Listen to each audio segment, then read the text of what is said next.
Buddy, Adam Perry here, and I am going to go over tonight's, brief 3-game NHL DFS slate.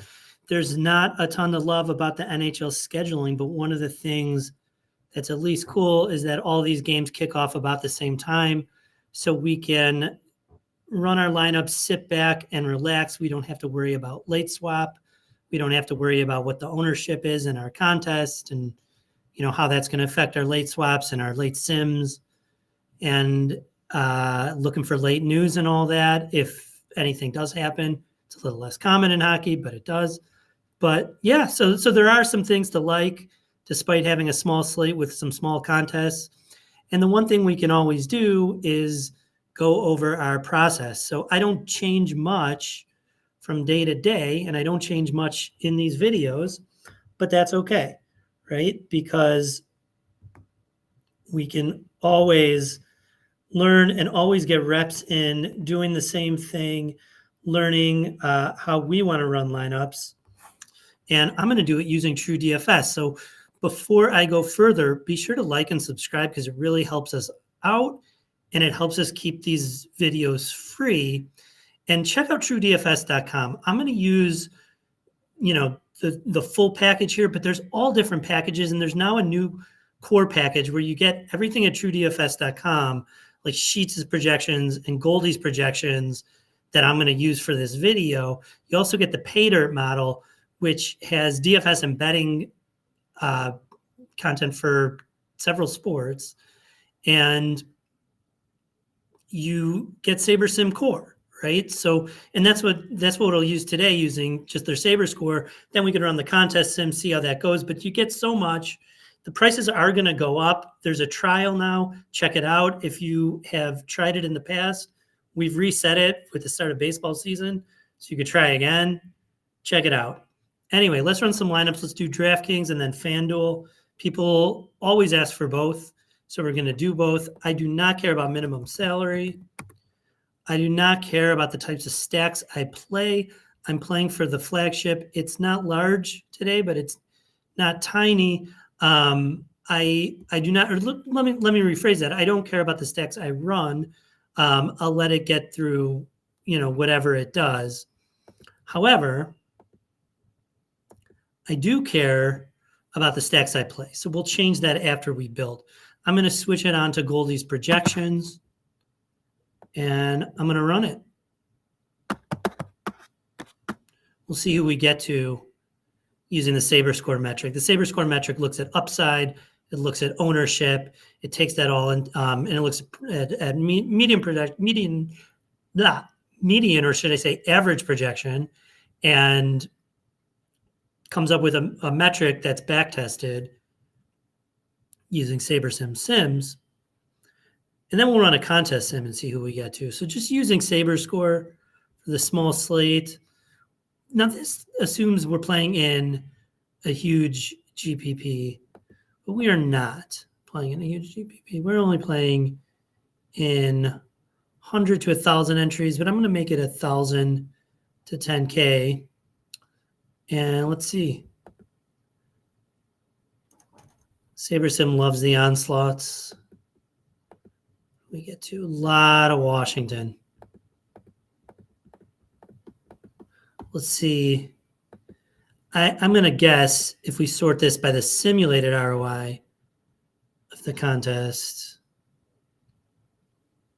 we get a more diverse portfolio. Yeah. Diverse in our stack types, that's for sure. You get Detroit, Islanders. Well, not that diverse. You get a ton of Detroit. So how are we going to manage that? So first things first, it's a 3-game slate. I still don't want anything less than like a 4-2. So I'm going to say no. Sorry, I don't want 3-2-2s. I don't want 2-2-2s. I don't want anything with a 3 stack.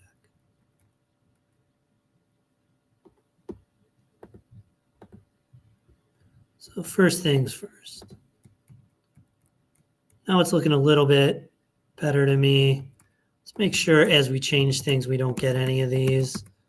So then what I'm going to do is I'm going to offer you some min uniques to get a little diversity here.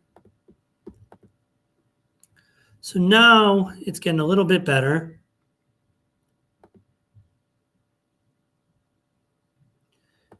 Let's ask it for some uniques.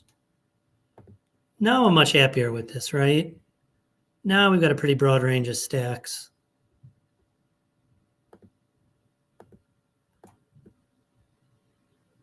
We've got Detroit Onslaughts and Islanders, Washington on the 4 stacks. So, you know, I like that we're getting 10% or 50% Detroit. The thing is, it's going to be all our main stacks, right?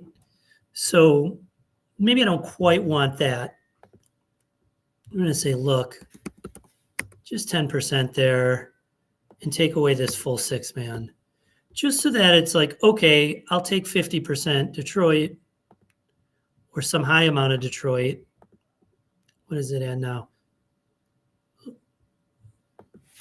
Still demand 50%. So now we're taking Detroit, but we're taking it with some of our smaller stacks and getting less exposure to the onslaughts. I have 4 Detroit onslaughts, a couple 4-mans, and then I get my Detroit in the form of 3-mans and 2-mans. I'm a little more comfortable with that. Let's see how far down we go in our pool. Go to the 69th lineup. I mean, I'm liking it, right? So if we don't run Sims, we get to Washington. It makes sense. They have the highest total. That's going to be heavily accounted for in the Sabre score, but not when we run a sim, because the sim says, well, everyone's playing Washington. We need to get leverage in the contest. Let's play those Detroits. Play some of the Washington. Play the Isles. Play the Blackhawks. A little Minnesota. Get some of everything. Because anything can happen in hockey, and the variance is high. So that's how I will be running my lineups using the Sims for DraftKings today. If I was playing the flagship, let's do FanDuel real quick.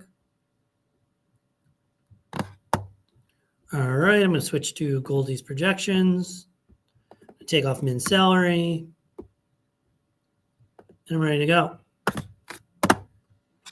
I mean, I think it's pretty obvious what we're going to get. I'm not sure, but I guess if we are using Sabre score and we're factoring in projection pretty heavily and 95th percentile outcomes in the metric, that we are going to get a crap ton of the Capitals. And then when we run the Sims, we'll see. Here we go. Sabre score. Let's change it to 1K to 10K contest size. Wrong. I am wrong. FanDuel, different. Chicago, lowest projected total on the slate. The leverage is worth it in the Sabre score metric. What does that tell us? Well, let's see. I think this switched here. Let's see. No, there we go. Now we're sorted by Sabre score. I'm sorry, 100% Washington. Correct, I was. Now let's sort by ROI for the flagship, whatever the flagship may be on FanDuel. Now it wants you to play the Chicagos. Now, we don't want 3-men stacks. We want only 4. So let's get rid of some of these. And then let's get some uniqueness and see how we might build a portfolio of 20 lineups for that. Let's apply our changes. Let's demand, let's see if we demand 2 uniques. Not enough. 3 uniques. We're getting there. 4 uniques. All right. I mean, I like this better already. I got 30%. I've got 65% Chicago. Okay. So that's a lot of Chicago. That's a lot of the lowest projected team. But what I do not have is tons of exposure to them as my main stack. I've got 30% Chicago, 6-mans. I still got 7 Washingtons, which is the highest on the slate. I get to some Carolina, I get to some Islanders, I get to some Detroit. Now my 3-mans, I'll take some Chicago here too. Okay, fine. I mean, they're lower projected, but I'm okay taking some leverage in the smaller stacks. What's up, Travis? Happy Friday. Yeah, Chicago, let's go. Blackhawks. Let's see. We got the Cubs going soon at 120. Got the Blackhawks tonight. Could be a Chicago day.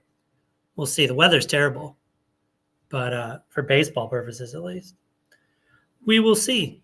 So, I would take this Chicago and run with it and take the leverage. So that's how I would run my lineups for FanDuel. Now, keep in mind, as I always say, this is what I would do right before lock, right? When the projections are sharpest.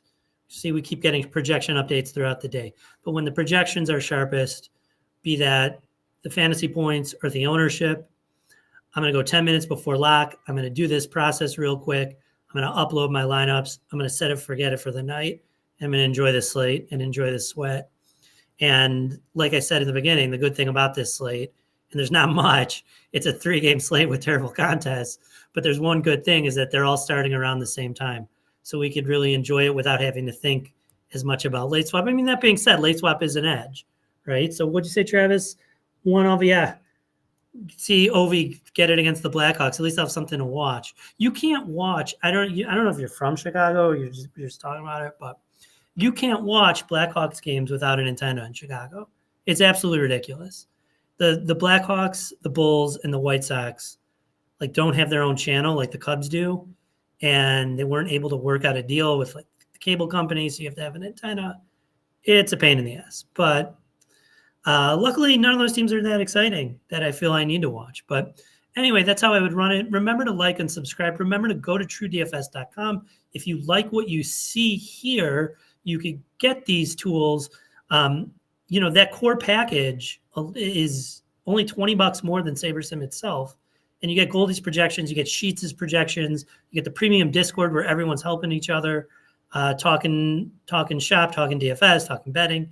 And you get the pay dirt model, which is great for DFS, and it's also great for betting.